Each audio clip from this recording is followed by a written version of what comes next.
வணக்கம். நான் உங்க friend Jaya Srinivasan. Welcome to veggies recipe. இன்னைக்கு நம்ம வெஜ்ஜீஸ் ரெசிபி கிச்சன்ல கோகுலாஷ்டமி பிரசாதம் தட்டை பண்ண போறோம். நல்ல மொறு மொறுன்னு டேஸ்டியா நல்ல வாசனையாவும் இருக்கும். கொஞ்சம் டிஃபரெண்டாவும் நம்ம இன்னைக்கு பண்ண போறோம். ஃபர்ஸ்ட் டைம் சேனலை பாக்குறீங்கன்னா ப்ளீஸ் சப்ஸ்கிரைப் பண்ணுங்க. பெல் ஐக்கானை கிளிக் பண்ணி ஆல் ஆப்ஷன் கொடுத்துட்டீங்கன்னா நான் போடக்கூடிய எல்லா வீடியோஸும் குவிக்கா வந்து ரீச் ஆகும். நம்ம இதுல யூஸ் பண்ணக்கூடிய அரிசி மாவு, உளுத்த மாவு, அந்த ப்ராசஸ் எல்லாமே நான் வந்து ஆல்ரெடி ஒரு வீடியோ போட்டிருக்கேன். அதை நீங்க கண்டிப்பா பார்த்துருப்பீங்கன்னு நினைக்கிறேன். அப்படி பார்க்கல அப்படின்னா அதோட லிங்க் நான் டிஸ்கிரிப்ஷன்ல கொடுக்குறேன், நீங்க பாருங்க. அந்த அரிசி மாவும் உளுந்த மாவு தான் நம்ம இதுல யூஸ் பண்ண போறோம். வாங்க ஈஸியா இந்த தட்டை ரெசிபி எப்படி பண்றதுன்னு பார்க்கலாம். தட்டை பண்றதுக்கு இது மாதிரி ஒரு அகலமான ஒரு பவுல் எடுத்துக்கலாம். நமக்கு மாவு பிசையறதுக்கு ஈஸியா இருக்கும். நம்ம ப்ராசஸ் பண்ணி வச்சிருக்கோம் இல்லையா அரிசி மாவு, அதை 1 கப்பு சேர்த்துக்கலாம். இதில் நம்ம வறுத்து அரைச்சி நல்லா சலிச்சு வச்சிருக்கோம் இல்லையா உளுத்த மாவு, அதை 2 டீஸ்பூன் சேர்த்துப்போம். அது லெவல் டீஸ்பூனா சேர்த்துக்கணும். ரொம்ப அப்படியே ஹீப்பா சேர்க்காம இந்த அளவுக்கு சேர்த்தா போதும். 1 டீஸ்பூன் எள்ளு, வெள்ளை எள்ளு அல்லது கருப்பு எள்ளு எது வேணாலும் சேர்த்துக்கலாம். 1 டேபிள் ஸ்பூன் பொட்டுக்கடலை ஆட் பண்ண போறேன். இதுக்கு பதிலாக கடலை பருப்பு ஊற வச்சு சேர்த்துக்கலாம், இல்லை பாசி பருப்பையும் ஊற வச்சு கூட நம்ம சேர்த்துக்கலாம். இதை நம்ம அப்படியே டைரக்டா போட்டுக்கலாம். அப்படி கடலை பருப்பு பைத்தம்பருப்பு ஊற வச்சு சேர்க்குறீங்கன்னா ஒரு மணி நேரத்துக்கு ஊற வச்சுட்டு இதில் ஆட் பண்ணிடுங்க.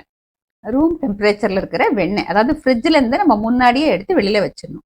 அந்த மாதிரி வெண்ணெய் 1 டேபிள் ஸ்பூன் நான் இதில் ஆட் பண்றேன். இதுக்கு பதிலாக 1 டேபிள் ஸ்பூன் நெய்யை வந்து உருக்கி சேர்த்துக்கலாம்.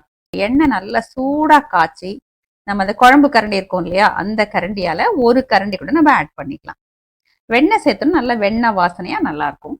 ஃப்ரெஷ்ஷான கருவேப்பிலை இந்த மாதிரி கொஞ்சம் நல்லா பொடியா கட் பண்ணி இதுவும் இதில் சேர்த்துக்கலாம்.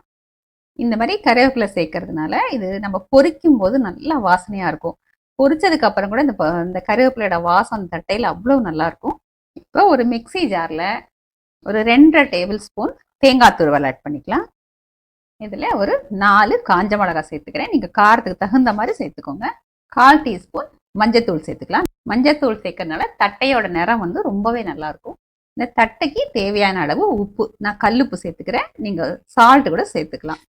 ஒரு சின்ன கட்டி பெருங்காயத்தை ஒரு 10 நிமிஷத்துக்கு தண்ணியில் ஊற வச்சிருக்கேன். நல்லா ஊறி இருக்கு. இது கொஞ்சம் நல்லா கலந்து விட்டுட்டு இந்த தண்ணியை நம்ம அந்த தேங்காயில் சேர்த்துருவோம். அதில் கொஞ்சமாக தண்ணி சேர்த்து நல்லா பேஸ்ட் மாதிரி நம்ம அரைச்சி எடுத்துக்கலாம். ரொம்ப தண்ணி சேர்த்துடக்கூடாது. பாருங்க, தேங்காயை வந்து இந்த மாதிரி அரைச்சி எடுத்துட்டு இருக்கேன். இப்போ நம்ம இந்த மாவை நல்லா மிக்ஸ் பண்ணிக்கலாம். அந்த வெண்ணெய்லாம் சேர்த்துருக்கோம் இல்லையா, அதில் ஈவனாக மொத்த மாவில் நல்லா ஸ்ப்ரெட் ஆகிற அளவுக்கு இப்படி கையால் அப்படி நல்லா தேய்ச்சி விட்டு நல்லா மிக்ஸ் பண்ணிடுவோம். பாருங்க, வெண்ணெயை சேர்த்து நல்லா அப்படி மணலாக நல்லா மிக்ஸ் பண்ணியாச்சு. பாருங்களேன், இப்போ அப்படி பிடிச்சிங்க அப்படின்னா அப்படி பிடிக்க வரணும். வந்ததுன்னா வெண்ணெய் வந்து இந்த மாவுல ஈக்குவலாக நல்லா மிக்ஸ் ஆயிருக்குன்னு அர்த்தம். இந்த மாவுக்கு தேவையான அளவு நம்ம வெண்ணெய் சேர்த்துருக்கோம் அப்படின்னு அர்த்தம். இப்போ உடைச்சி விட்டா அப்படியே உடையும். இந்த அளவுக்கு நம்ம நல்லா மிக்ஸ் பண்ணிக்கணும். இப்போ இந்த மாவுல நம்ம தேங்காய் மிளகாய் எல்லாம் சேர்த்து அரைச்சிருக்கோம் இல்லையா, அதை வந்து ஆட் பண்ணிக்கணும். இந்த அரைச்ச விழுதையும் நல்லா அப்படி மாவோட சேர்த்து மிக்ஸ் பண்ணிடலாம்.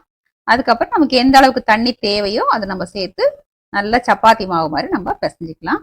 பாருங்க, இந்த அளவுக்கு மிக்ஸ் பண்ணியாச்சு. இன்னும் இது உதிர் உதிரா இருக்கு இல்லையா, அது கொஞ்சம் தண்ணி சேர்த்துக்கணும். நான் வந்து மிக்சி ஜார்ல கொஞ்சம் தண்ணி சேர்த்துருக்கேன். இதில் கொஞ்சம் தேங்காய் அரைச்சதெல்லாம் இருக்கு இல்லையா, அதனால இந்த தண்ணியை கொஞ்சம் கொஞ்சமா சேர்த்து நம்ம நல்லா சப்பாத்தி மாவு மாதிரி மாவு பிசைஞ்சிக்கலாம். தண்ணி பார்த்து ஆட் பண்ணிக்கோங்க, அதிகமாகிடக்கூடாது. பாருங்க, நல்லா அப்படி சாஃப்டான மாவா பிசைஞ்சாச்சு. ரொம்ப கெட்டியா பிசைஞ்சோன்னு வச்சுக்கோங்களேன், நம்ம தட்டை இப்படி தட்டுவோம் இல்லையா, தட்டும் போது ஓரங்கள்லாம் விரிசல் வந்துடும். விரிசல் வராம இருக்கிறதுக்கு இந்த மாதிரி சாஃப்டான மாவா கொஞ்சம் பிசைஞ்சிக்கணும். பாருங்க, இந்த அளவுக்கு சாஃப்டா இருக்கு. நீங்க தட்டி பார்த்துட்டு உங்களுக்கு ஒருவேளை விரிசல் வருது அப்படின்னா கூட லேசா 1 டீஸ்பூன் கொஞ்சம் தண்ணி தெளிச்சு திரும்ப நல்லா பிசைஞ்சிட்டு கூட நம்ம பண்ணிக்கலாம். இப்ப நம்ம தட்டை பண்ணிடலாம். தட்டை தட்டுறதுக்கு வந்து நான் ஒரு எண்ணெய் கவர் எடுத்துட்டு இருக்கேன். இது மேலே வந்து கொஞ்சம் எண்ணெயா இருக்கு இல்லையா, அப்போ நமக்கு தட்டினோம்னா ஒட்டாம வரும் அப்படிங்கிறதுக்காக நம்ம எந்த பட்சணம் பண்ணாலும் பிள்ளையார் பிடிச்சி வச்சுப்போம் இல்லையா, அந்த மாதிரி பிள்ளையார் பிடிச்சி வச்சுக்கலாம். ரெட்டை பிள்ளையார் அப்படியே பிடிச்சி வச்சுக்கணும். பிள்ளையாருக்கு லேசாக குங்குமம் விட்டுடலாம். இப்போ நமக்கு தட்டை எந்த சைஸ்ல வேணுமோ அது தகுந்த மாதிரி மாவு எடுத்துக்கணும். இப்போ நான் இந்த சைஸ் எடுத்துட்டு இருக்கேன்னு வச்சுக்கோங்க. இந்த மாதிரி உருட்டிட்டு இப்போ இந்த ஷீட்டில் வந்து ஆல்ரெடி எண்ணெய் பிசுக்கு இருக்குது, அதனால நான் அப்படியே வந்து தட்ட போகிறேன். எப்பயுமே வந்து இப்படி விரலால் தட்டுறதை விட உள்ளங்கை இந்த இடம் இருக்கு இல்லையா, இந்த மேடாக இருக்கும் பாருங்கள், இந்த இடத்த வச்சு தட்டுறது ஈஸியாக இருக்கும். ஒரே மாதிரி வரும். நல்ல மெலீஸாக தட்டணும். பாருங்கள், நல்ல மெலீஸாக இருக்குது பாருங்கள். இந்த மாதிரி தட்டிக்கணும். மெயினாக அந்த தட்டை தட்டும் போது சென்டர்ல குண்டா இல்லாம, அதை திக்கா இல்லாம பார்த்துக்கணும்.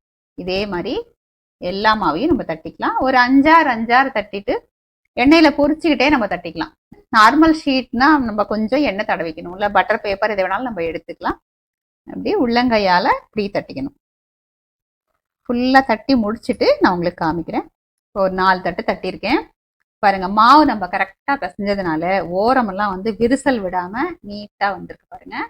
இப்போ ஸ்டவ்ல எண்ணெய் வச்சிருக்கேன், நம்ம பொரிச்சிடலாம். இப்படி வந்து இப்படி கை வச்சுட்டு இந்த ஷீட்டை இப்படி லேசா எடுத்து விட்டீங்கன்னா இப்படி வந்துடும் பாருங்க. பொறுமையா அப்படி எண்ணெயில ட்ராப் பண்ணிடலாம். இந்த கடாய்க்கு தகுந்த மாதிரி 2 அல்லது 3 ஒவ்வொரு முறை நம்ம போட்டுக்கலாம். ஸ்டவ் ஃப்ளேமை மீடியம் வச்சுக்கிட்டு நம்ம ஃப்ரை பண்ணிக்கணும். ரொம்ப ஹையில் வைக்கக்கூடாது. இது கொஞ்சம் பொறுமையாக வெந்தால் தான் நல்லா அந்த கலர் வரும் நமக்கு. இது நம்ம டீப் ஃப்ரை பண்ணிகிட்டே இருக்கும்போதே இன்னொரு செட் நம்ம பண்ணி எடுத்துக்கலாம்.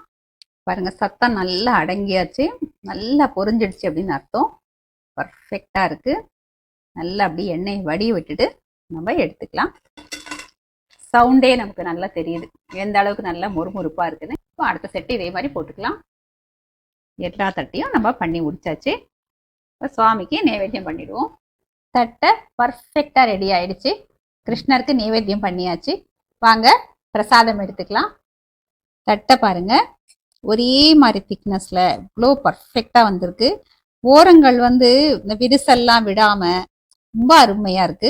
இந்த தட்டை பண்ணும்போது என்ன ஆகும்னா அப்படியே பூரி மாதிரி பொங்கிடும். அதுல வந்து அப்படியே சின்ன சின்னதா ஹோல் போட்டு விடுவாங்க. அந்த மாதிரிலாம் நம்ம எதுவுமே பண்ணல. தட்டி தட்டி எண்ணெயில போட்டிருக்கோம். கலரும் பாருங்க, ஒரே மாதிரி கலர் வந்திருக்கு. நல்ல மொறுமொறுன்னு இருக்கு. அது நான் உங்களுக்கு காமிக்கிறேன். நான் உடைச்சு காமிக்கிறேன் பாருங்க. பாருங்க அப்படியே தூள் ஆகுது பாருங்க. அவ்வளவு நல்லா மொறுமொறுன்னு இருக்கு.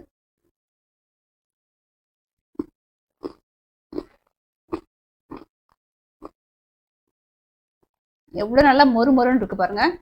நல்ல டேஸ்டா இருக்கு, நல்ல வாசனையாவும் இருக்கு. நல்ல வெண்ணெய் வாசனை. நம்ம வந்து இந்த தேங்காய்லாம் அரைச்சி போட்டோம் பார்த்தீங்களா, அந்த வாசனை ரொம்பவே அருமையா இருக்கு. அது வந்து டிஃப்ரெண்டான ஒரு டேஸ்ட்டை கொடுக்குது.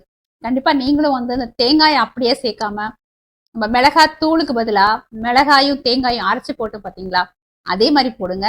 நம்ம தனித்தனியாகவும் போடலாம், இருந்தாலும் இந்த டேஸ்ட் வராது. நம்ம மாவு பிசைஞ்சோம் பார்த்தீங்களா, அந்த கன்சிஸ்டன்சி வந்து ரொம்ப முக்கியம். அதனாலதான் இது வந்து பூரி மாதிரிலாம் பொங்காம அழகா ஃபிளாட்டாவும் வந்திருக்கு. அதே நேரம் நல்ல மொறுமொறுனும் இருக்கு. கலரும் வந்து பர்ஃபெக்டா வந்திருக்கு. இதே மெத்தட்ல இதே மாதிரி நீங்க ட்ரை பண்ணி பாருங்க. பிகினர்ஸ்க்கு வந்து ரொம்பவே ஈஸியா இருக்கும், கொஞ்சம் கூட கஷ்டமே கிடையாது. பண்ணி பார்த்துட்டு எப்படி வந்தது எனக்கு கமெண்ட்ல சொல்லுங்க. லைக் பண்ணுங்க, உங்க ஃப்ரெண்ட்ஸ் அண்ட் ஃபேமிலியோட ஷேர் பண்ணுங்க. புது ரெசிபியோட நாளைக்கு நான் உங்களை மீட் பண்றேன். தேங்க்ஸ் ஃபார் வாட்சிங்.